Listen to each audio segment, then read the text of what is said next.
Lecture du protévangile de Jacques. Les histoires des 12 tribus racontent qu'un homme fort riche, Joachim, apportait au Seigneur double offrande, se disant « Le supplément sera pour tout le peuple, et la part que je dois pour la remise de mes fautes ira au Seigneur, afin qu'il me soit propice. » Vint le grand jour du Seigneur, et les fils d'Israël apportaient leurs présents. Or Ruben se dresse devant lui et dit « Tu n'as pas le droit de déposer le premier tes offrandes, puisque tu n'as pas eu de postérité en Israël. » Joachim eut grand chagrin, et il s'en alla consulter les registres des 12 tribus du peuple, se disant « Je verrai bien dans leurs archives si je suis le seul à n'avoir pas engendré en Israël. » Il chercha, et découvrit que tous les justes avaient suscité une postérité en Israël. Et il se souvint du patriarche Abraham. Sur ses vieux jours, le Seigneur Dieu lui avait donné un fils, Isaac. Alors, accablé de tristesse, Joachim ne reparut pas devant sa femme, et il se rendit dans le désert. Il y planta sa tente et, 40 jours et 40 nuits, il jeûna, se disant « Je ne descendrai plus manger ni boire, avant que le Seigneur mon Dieu m'ait visité. La prière sera ma nourriture et ma boisson. » Et sa femme Anne avait 2 sujets de se lamenter et de se marteler la poitrine. « J'ai à pleurer, disait-elle, sur mon veuvage et sur ma stérilité. » Vint le grand jour du Seigneur. Judith, sa servante, lui dit « Jusqu'à quand te désespéreras-tu? C'est aujourd'hui le grand jour du Seigneur. Tu n'as pas le droit de te livrer aux lamentations. Prends donc ce bandeau que m'a donné la maîtresse de l'atelier. Je ne puis m'en orner, car je ne suis qu'une servante, et il porte un signe royal. » Anne lui dit « Arrière, toi. Je n'en ferai rien, car le Seigneur m'a accablé d'humiliation. Et peut-être ce présent te vient-il d'un voleur, et tu cherches à me faire complice de ta faute. » Et Judith la servante dit « Quel mal dois-je te souhaiter encore, de rester sourde à ma voix? Le Seigneur Dieu a clos ton sein et ne te donne point de fruits en Israël. » Alors Anne, malgré son désespoir, ôta ses habits de deuil, se lava la tête et revêtit la robe de ses noces. Et vers la 9e heure, elle descendit se promener dans son jardin. Elle vit un laurier et s'assit à son ombre. Après un moment de repos, elle invoqua le Maître. « Dieu de mes pères, dit-elle, bénis-moi, exauce ma prière, ainsi que tu as béni Sarah, notre mère, et lui as donné son fils Isaac. » Levant les yeux au ciel, elle aperçut un nid de passereaux dans le laurier. Aussitôt elle se remit à gémir. « Las, disait-elle, qui m'a engendré et de quel sein suis-je sortie? Je suis née, maudite devant les fils d'Israël. On m'a insultée, raillée et chassée du temple du Seigneur mon Dieu. Las, à qui se compare mon sort? Pas même aux oiseaux du ciel, car les oiseaux du ciel sont féconds devant ta face, Seigneur. Las, à qui se compare mon sort? Pas même aux animaux stupides, car les animaux stupides sont eux aussi féconds devant toi, Seigneur. Las, à quoi se compare mon sort? Non plus aux bêtes sauvages de la terre, car les bêtes sauvages de la terre sont fécondes devant ta face, Seigneur. Las, à quoi se compare mon sort? À ces eaux non plus, car ces eaux sont tantôt calmes, tantôt bondissantes, et leurs poissons te bénissent, Seigneur. Las, à qui se compare mon sort? Pas même à cette terre, car la terre produit des fruits en leur saison et te rend gloire, Seigneur. Et voici qu'un ange du Seigneur parut, disant « Anne, Anne, le Seigneur Dieu a entendu ta prière. Tu concevras, tu enfanteras, et l'on parlera de ta postérité dans la terre entière. » Anne répondit « Aussi vrai que vit le Seigneur Dieu, je ferai don de mon enfant, garçon ou fille, au Seigneur mon Dieu, et il le servira tous les jours de sa vie. » Et voici, 2 messagers survinrent, qui lui dirent « Joachim, ton mari, arrive avec ses troupeaux. » un ange du Seigneur est descendu auprès de lui, disant « Joachim, Joachim, le Seigneur Dieu a exaucé ta prière. Descends d'ici. Voici que Anne ta femme a conçu en son sein. »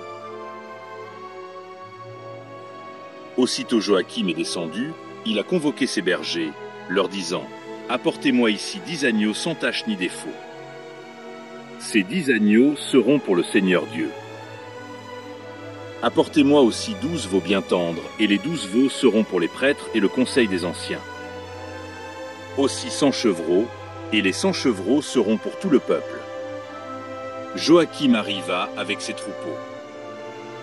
Anne l'attendait aux portes de la ville. Dès qu'elle le vit paraître avec ses bêtes, elle courut vers lui, se suspendit à son cou et s'écria « Maintenant je sais que le Seigneur Dieu m'a comblé de bénédictions. Voici, la veuve n'est plus veuve et la stérile a conçu. » Et Joachim, ce premier jour, resta chez lui à se reposer. Le lendemain, il apportait ses offrandes. « Si le Seigneur Dieu m'a été favorable, pensait-il, la lame d'or du prêtre me le révélera. » Il présenta ses offrandes et scruta la tiare du prêtre quand celui-ci monta à l'autel du Seigneur. Et il sut qu'il n'y avait pas de faute en lui. « Maintenant, dit-il, je sais que le Seigneur Dieu m'a fait grâce et m'a remis tous mes péchés. » Et il descendit du temple du Seigneur, justifié, et rentra chez lui. 6 mois environ s'écoulèrent, le 7e, Anne enfanta. « Que ai-je mis au monde ?» demanda-t-elle à la sage-femme. Et celle-ci répondit, « Une fille. » Et Anne dit, « Mon âme a été exaltée en ce jour. » Et elle coucha l'enfant. Quand les jours furent accomplis, Anne se purifia, donna le sein à l'enfant et l'appela du nom de Marie.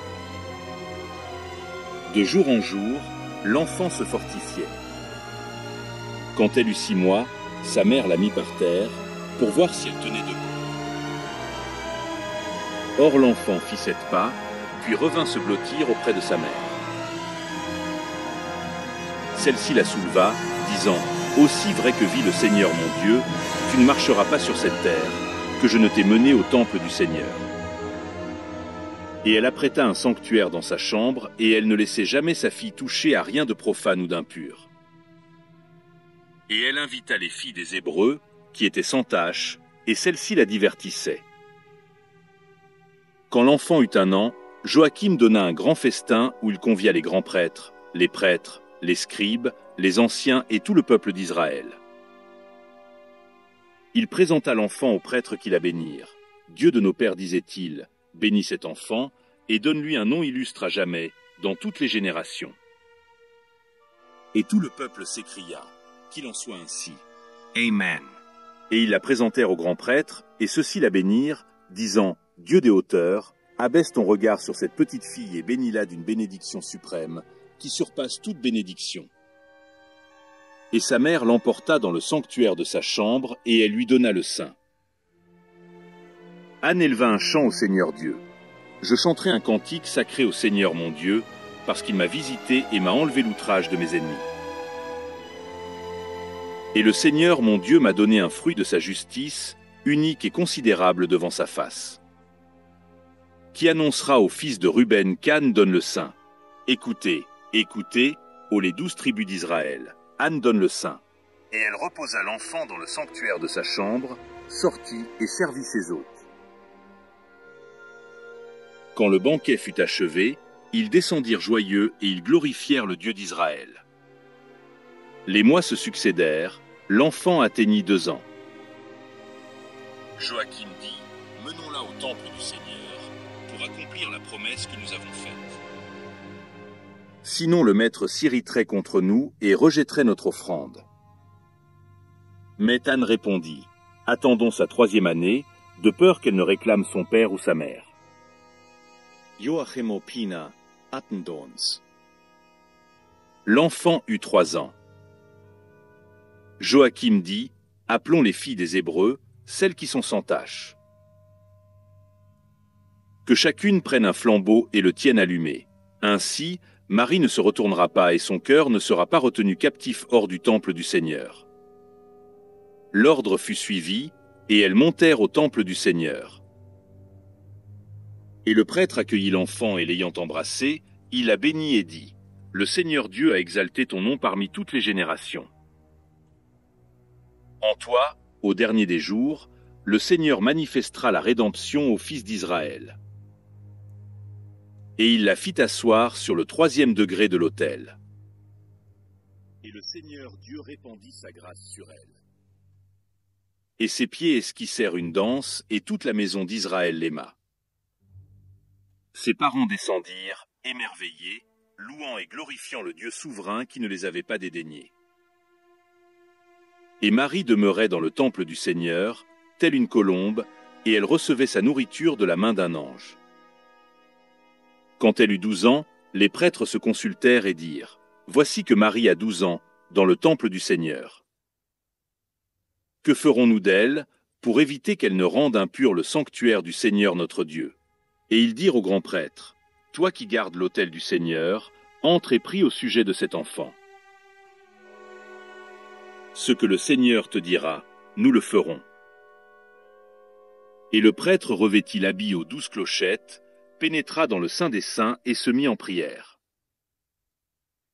Et voici qu'un ange du Seigneur apparut, disant, « Zacharie, Zacharie, sors et convoque les veuves du peuple. Qu'ils apportent chacun une baguette. Et celui à qui le Seigneur montrera un signe en fera sa femme. »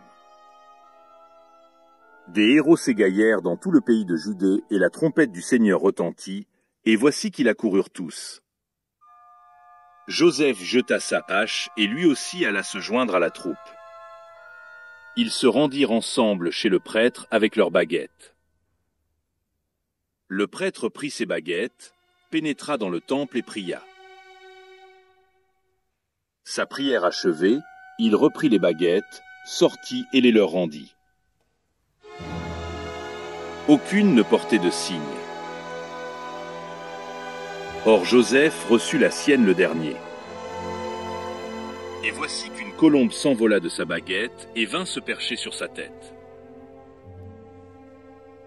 Alors le prêtre, « Joseph, Joseph, dit-il, tu es l'élu, c'est toi qui prendras en garde la Vierge du Seigneur. » Mais Joseph protesta, « J'ai des fils, je suis un vieillard et elle est une toute jeune fille. Ne vais-je pas devenir la risée des fils d'Israël ? » Joseph, répondit le prêtre, crains le Seigneur ton Dieu, et souviens-toi du sort que Dieu a réservé à Dathan, Abiron et Coré. La terre s'entr'ouvrit et les engloutit tous à la fois, parce qu'ils lui avaient résisté. Et maintenant, Joseph, crains de semblables fléaux sur ta maison.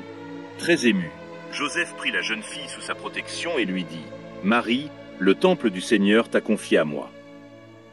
Maintenant je te laisse sans ma maison, car je pars construire mes bâtiments.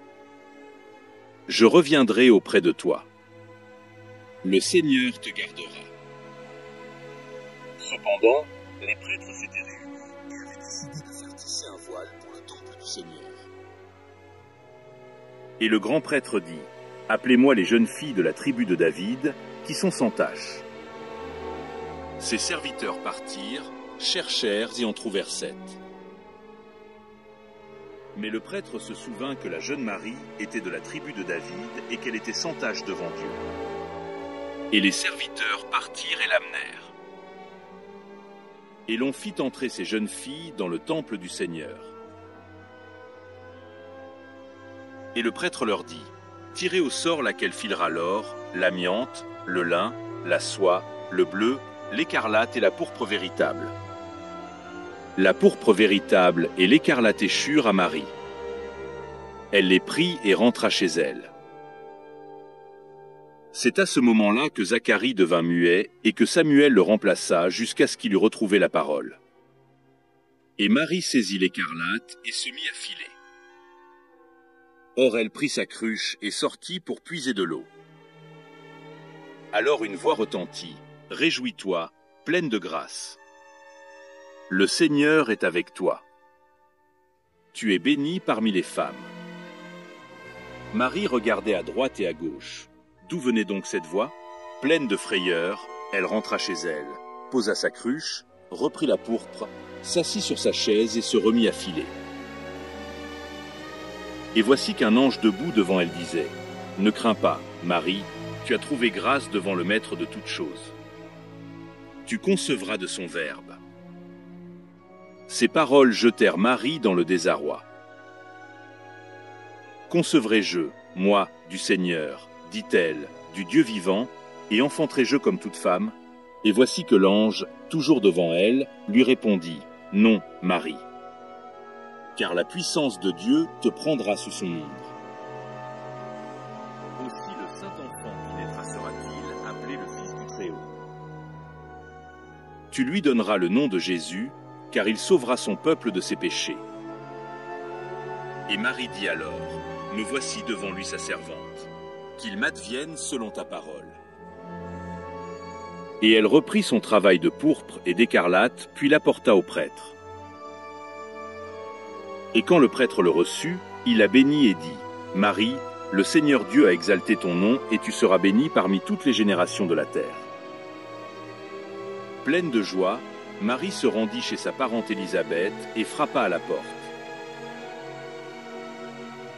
En l'entendant, l'Élisabeth jeta l'écarlate, courut à la porte, ouvrit, et la bénit en ces termes: « Comment se fait-il que la mère de mon Seigneur vienne à moi? Car vois-tu, l'enfant a tressailli et t'a béni. » Or Marie avait oublié les mystères dont avait parlé l'ange Gabriel. Elle leva les yeux au ciel et dit: « Qui suis-je pour que toutes les femmes de la terre me proclament bienheureuse? » Et elle demeura 3 mois chez Élisabeth. Et de jour en jour, son sein s'arrondissait. Inquiète, elle regagna sa maison et elle se cachait des fils d'Israël. Elle avait 16 ans quand s'accomplirent ces mystères. Son 6e mois arriva, et voici que Joseph revint des chantiers. Il entra dans la maison et s'aperçut qu'elle était enceinte. Et il se frappa le visage et se jeta à terre sur son sac, et il pleura amèrement, disant: « Quel front lèverai-je devant le Seigneur Dieu? Quelle prière lui adresserai-je? Je l'ai reçue vierge du temple du Seigneur, et je ne l'ai pas gardée. Qui m'a trahi? Qui a commis ce crime sous mon toit? Qui m'a ravi la Vierge et l'a souillée? L'histoire d'Adam se répète-t-elle à mon sujet? Car tandis qu'Adam faisait sa prière de louange, le serpent s'approcha et surprit Ève seule. Il la séduisit et la souilla. La même disgrâce me frappe. » Et Joseph se releva de son sac et appela Marie. « Toi la choyée de Dieu, qu'as-tu fait là? As-tu oublié le Seigneur ton Dieu? Pourquoi t'es-tu déshonorée? Toi qui as été élevée dans le sein des saints et as reçu nourriture de la main d'un ange. » Et elle pleura amèrement, disant: « Je suis pure et je ne connais pas d'homme. » Et Joseph lui dit: « D'où vient le fruit de ton sein? » Et elle répondit: « Aussi vrai que vit le Seigneur mon Dieu, j'ignore d'où il vient. » Et Joseph, rempli de frayeur, se tint coi, et il se demandait ce qu'il devait faire d'elle. « Si je garde le secret sur sa faute, se disait-il, je contreviendrai à la loi du Seigneur.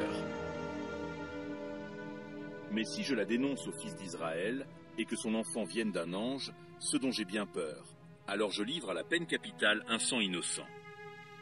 Que ferai-je d'elle? Je la répudierai en secret. » La nuit le surprit dans ses réflexions.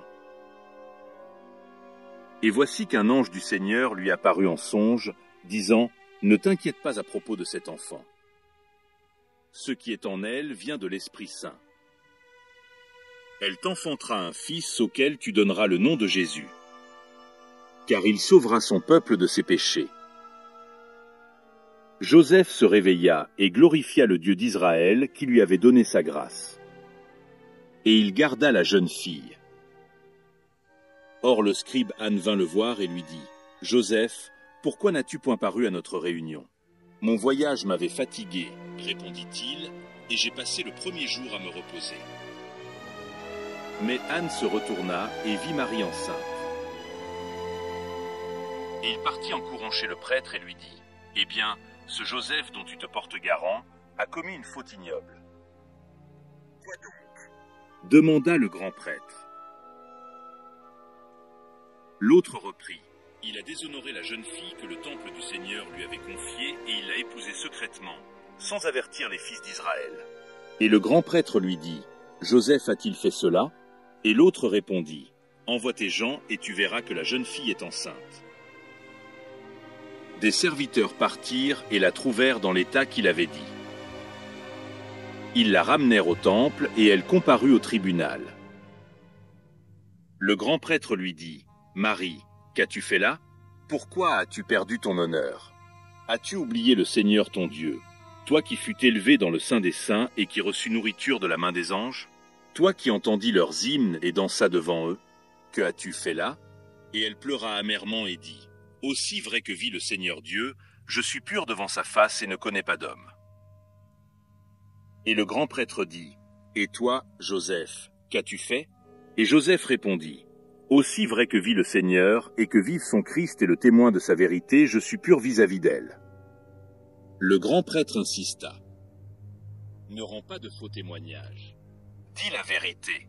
Tu l'as épousée en cachette, tu n'as rien dit aux fils d'Israël, et tu n'as pas incliné ta tête sous la puissante main qui eût béni ta postérité. Et Joseph garda le silence. Le grand prêtre reprit, rends-nous la jeune fille que tu avais reçue du temple du Seigneur. Joseph fondit en larmes. Le grand prêtre ajouta, je vous ferai boire l'eau de l'épreuve rituelle et votre faute éclatera à vos yeux. Le grand prêtre prit de l'eau, en fit boire à Joseph, puis l'envoya au désert. Or celui-ci revint indemne. Et il fit boire aussi la jeune fille et l'envoya au désert. Et elle redescendit indemne. Et tout le peuple s'étonna que leur faute n'eût pas été manifestée. Alors le grand prêtre dit, puisque le Seigneur Dieu n'a pas révélé de péché en vous, moi non plus je ne vous condamne pas. Et il les laissa partir. Et Joseph prit Marie et rentra chez lui, heureux et louant le Dieu d'Israël. Il parut un édit du roi Auguste qui invitait tous les habitants de Bethléem en Judée à se faire recenser. Et Joseph dit, j'irai inscrire mes fils. Mais que faire avec cet enfant? Comment la recenser? Comme ma femme, je ne puis décemment. Comme ma fille.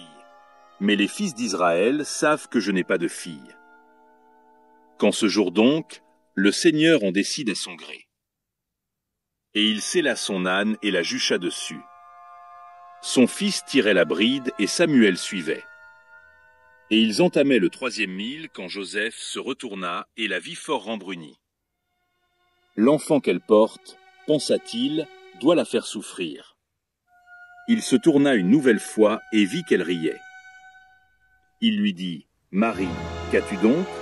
Je vois tour à tour joie et tristesse sur ton visage.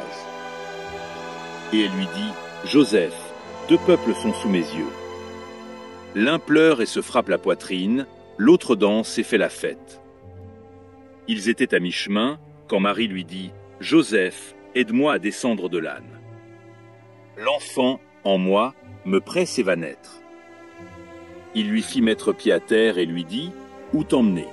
Où abriter ta pudeur? L'endroit est à découvert. Mais il trouva là une grotte, l'Y conduisit et la confia à la garde de ses fils. Puis il partit chercher une sage-femme juive dans le pays de Bethléem. Il en trouva une qui descendait de la montagne et il l'amena. Or moi, Joseph, je me promenais et ne me promenais pas. Et je levai les yeux vers la voûte du ciel et je la vis immobile, et je regardai en l'air et je le vis figé d'étonnement. Et les oiseaux étaient arrêtés en plein vol. Et j'abaissai mes yeux sur la terre, et je vis une écuelle et des ouvriers étendus pour le repas, et leurs mains demeuraient dans l'écuelle. Et ceux qui mâchaient ne mâchaient pas, et ceux qui prenaient de la nourriture ne la prenaient pas, et ceux qui la portaient à la bouche ne l'Y portaient pas toutes les faces, et tous les yeux étaient levés vers les hauteurs. Et je vis des moutons que l'on poussait, mais les moutons n'avançaient pas. Et le berger levait la main pour les frapper, et sa main restait en l'air. Et je portai mon regard sur le courant de la rivière, et je vis des chevreaux qui effleuraient l'eau de leur museau, mais ne la buvaient pas. Soudain la vie reprit son cours. Et je vis une femme qui descendait de la montagne, et elle m'interpella. « Et, l'homme, où vas-tu » Je répondis, « Je vais chercher une sage-femme juive. » « Es-tu d'Israël » me demanda-t-elle encore.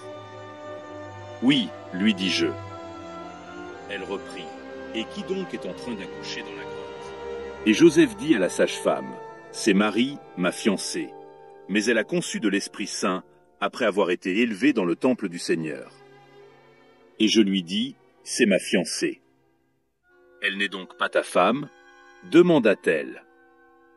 Et je lui dis, « C'est Marie, celle qui a été élevée dans le temple du Seigneur. J'ai été désigné pour l'épouser, mais elle n'est pas ma femme, et elle a conçu du Saint-Esprit. » Et la sage-femme dit, « Est-ce la vérité » Joseph répondit, « Viens et vois. » Et elle partit avec lui, et ils s'arrêtèrent à l'endroit de la grotte. Une obscure nuée enveloppait celle-ci. Et la sage-femme dit, « Mon âme a été exaltée aujourd'hui, car mes yeux ont contemplé des merveilles. Le salut est né pour Israël. » Aussitôt la nuée se retira de la grotte, et une grande lumière resplendit à l'intérieur, que nos yeux ne pouvaient supporter. Et peu à peu cette lumière s'adoucit pour laisser apparaître un petit enfant. Et il vint prendre le sein de Marie sa mère.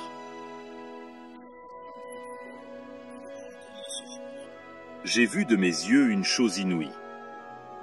Et la sage-femme sortant de la grotte rencontra Salomé et elle lui dit, « Salomé, Salomé, j'ai une étonnante nouvelle à t'annoncer.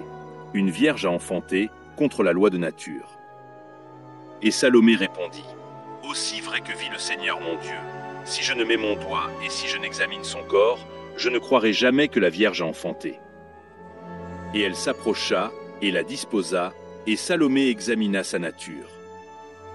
Et elle s'écria qu'elle avait tenté le Dieu vivant. Et voici, je perds ma main, brûlée par un feu. Et elle pria le Seigneur, et la sage-femme fut guérie dès cet instant.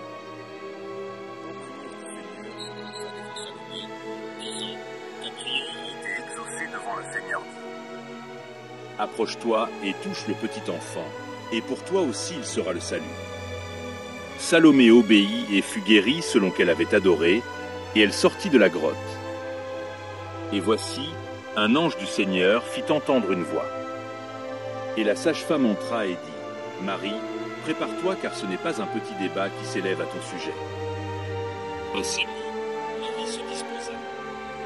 Et Salomé mit son doigt dans sa nature et poussant un cri, elle dit, « Malheur à mon impiété et à mon incrédulité. » Disait-elle, « J'ai tenté le Dieu vivant, et voici que ma main se défait sous l'action d'un feu. » Et Salomé s'agenouilla devant le maître, disant, « Dieu de mes pères, souviens-toi que je suis de la lignée d'Abraham, d'Isaac et de Jacob.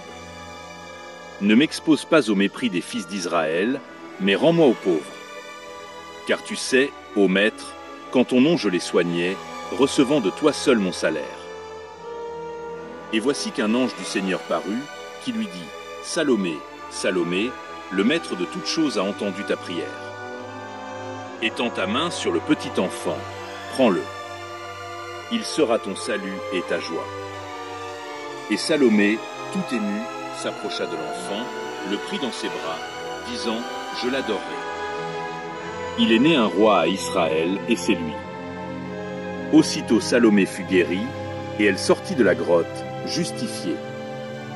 Et voici qu'une voix parla. « Salomé, Salomé, n'ébruite pas les merveilles que tu as contemplées, avant que l'enfant ne soit entré à Jérusalem. » Alors que Joseph se préparait à partir pour la Judée, une vive agitation éclata à Bethléem de Judée. Les mages arrivèrent, disant, « Où est le roi des Juifs » Nous avons vu son étoile en Orient, et nous sommes Venus Eladora. Cette nouvelle alarma Hérode, qui dépêcha des serviteurs, les convoqua et ils le renseignèrent sur l'étoile. Et voici, ils virent des astres en Orient, et ils les guidaient jusqu'à leur arrivée dans la grotte, et l'étoile s'arrêta au-dessus de la tête de l'enfant. Cette nouvelle alarma Hérode, qui dépêcha des serviteurs auprès des mages. Il convoqua aussi les grands prêtres et les interrogea au prétoire. « Qu'est-il écrit sur le Christ » demanda-t-il. Où doit-il naître? Ils répondirent, à Bethléem en Judée. Ainsi est-il écrit. Et il les congédia. Puis il interrogea les mages, leur disant, quel signe avez-vous vu au sujet du roi nouveau-né? Et les mages répondirent, nous avons vu une étoile géante, parmi les autres constellations, si éblouissante qu'elle les éclipsait toutes. Ainsi avons-nous compris qu'un roi était né à Israël, et nous sommes venus l'adorer. Hérode leur dit, partez à sa recherche, et si vous le trouvez, faites-le-moi savoir afin que moi aussi j'aille l'adorer. Les mages partirent. Et voici, l'astre qu'ils avaient vu en Orient les conduisit jusqu'à ce qu'ils fussent arrivés à la grotte, et au-dessus de la tête de l'enfant, il s'arrêta. Quand ils l'eurent vu là, avec Marie sa mère, les mages tirèrent des présents de leur sac, or, encens et myrrhe. Mais comme l'ange les avait avertis de ne pas repasser par la Judée, ils rentrèrent chez eux par un autre chemin. Alors Hérode, voyant qu'il avait été joué par les mages, se mit en colère et envoya des tueurs avec mission de faire périr tous les enfants jusqu'à l'âge de 2 ans. Quand Marie apprit ce massacre, saisie d'effroi, elle prit l'enfant, l'emmaillota et le cacha dans une mangeoire à bétail. Élisabeth, qui avait appris que l'on cherchait Jean, l'emporta et gagna la montagne, et elle regardait à la ronde où le dissimulait, mais elle n'apercevait point de cachette. Alors elle se mit à gémir, disant « Montagne de Dieu, accueille une mère et son enfant », car la frayeur l'empêchait de monter. Aussitôt la montagne se fendit et la reçut en son sein, tout en laissant filtrer une clarté pour elle. Car un ange du Seigneur était avec eux, et il les protégeait. Mais Hérode cherchait toujours Jean, et il envoya des serviteurs à l'autel, auprès de Zacharie, pour lui demander « Où as-tu caché ton fils ?» Il répondit « Je suis le serviteur de Dieu, et je demeure attaché à son temple. Est-ce que je sais où est mon fils ?» Les serviteurs repartirent et rapportèrent à Hérode ses propos. Celui-ci, furieux, s'écria « Son fils va donc régner sur Israël ?» Et il renvoya ses serviteurs pour l'interroger encore. « Dis-moi la vérité. Où est ton fils? Sais-tu que ma main a pouvoir de répandre ton sang ?» Les serviteurs partirent et transmirent le message. Mais Zacharie lui fit répondre « Je suis le martyr de Dieu. Dispose de mon sang, mais mon esprit, le Maître le recevra, parce que c'est un sang innocent qu'à l'entrée du temple tu t'apprêtes à faire couler. » Et vers l'aube, Zacharie fut assassiné, et les fils d'Israël ignoraient tout de ce meurtre. À l'heure de la salutation, les prêtres partirent, et Zacharie ne vint pas, comme à l'accoutumée, au-devant d'eux, en prononçant les bénédictions. Les prêtres s'arrêtèrent, et attendirent Zacharie pour le saluer avec des prières et glorifier le Dieu Très-Haut. Sun retard sependent les plongia tu don elenguas. L'un d'eux s'enhardit et entra dans le sanctuaire. Près de l'autel du Seigneur, il aperçut du sang figé. Et une voix retentit, « Zacharie a été assassiné. Son sang ne s'effacera pas avant que vienne le vengeur, ses paroles le remplirent d'effroi. » Il sortit et annonça aux prêtres ce qu'il avait vu et entendu. Résolument, ils entrèrent et constatèrent le drame. Et les lambris du temple gémirent, et eux déchirèrent leurs vêtements du haut en bas. Ils n'avaient pas trouvé son cadavre, mais ils avaient vu son sang pétrifié. Ils sortirent effrayés et annoncèrent que Zacharie avait été assassiné. À cette nouvelle, toutes les tribus du peuple se lamentèrent et menèrent le deuil 3 jours et 3 nuits. Et après les 3 jours, les prêtres délibérèrent pour savoir qui succéderait à Zacharie. Le sort tomba sur Siméon. C'était lui que le Saint-Esprit avait averti qu'il ne verrait pas la mort avant d'avoir contemplé le Christ dans la chair. Et moi, Jacques, qui ai écrit cette histoire à Jérusalem, je résolus, lors des troubles qui éclatèrent à la mort d'Hérode, de me retirer au désert, jusqu'à ce que la paix fût revenue à Jérusalem. Et je glorifierai le Maître qui m'a donné la sagesse d'écrire cette histoire. La grâce sera avec tous ceux qui craignent le Seigneur. Amen.